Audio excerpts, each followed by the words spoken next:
Aytganingizda yotinglar deganda yotmaganimga aslanaman hozir, lekin ertaroq kelib yotishni tavsiya qilaman hammagada. Bu patsientimiz Abdulboriy 1 yoshi 1 oylik quyoshcha sindromi bilan, ya'ni Down sindromi tashxisi qo'yilgan bolamiz. İlk bora bu bolamizni men chaqaloqligida konsultatsiya qilganman.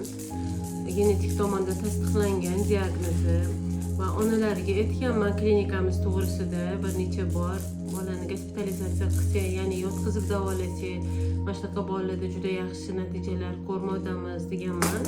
2-3 marta konsultatsiyani o'ziga olib kelib ketishgan. Endi mana onalariga murojaat qilsa, onalari nimaga mana shu klinikada yotib davolanishni tanladilar? Nima sabab bo'ldi? Biz endi sizni tavsiyangiz bilan keldik. Tavsiya qilganingiz uchun yotib lecheniya olishingiz kerak deganingizga olib keldim. Lekin mana bunaqa harakatlar juda kam edi. Rosa qimirlashlari, rosa bo'sh edi, ko'proq yotar. Hozir rosa aktiv, bitta joyda o'tira olmaydi. Harakatlari zo'r.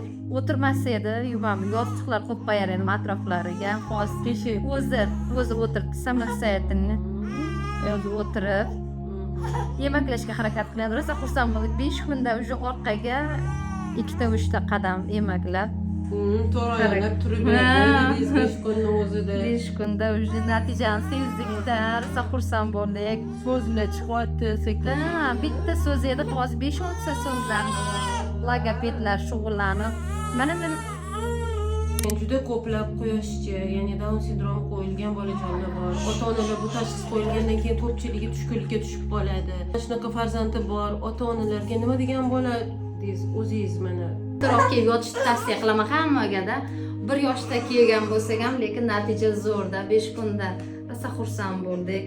Rahmat. Hamma mana shu sharoitlar hammasi yaxshi. Hammasi xodimlar hammasi yaxshi.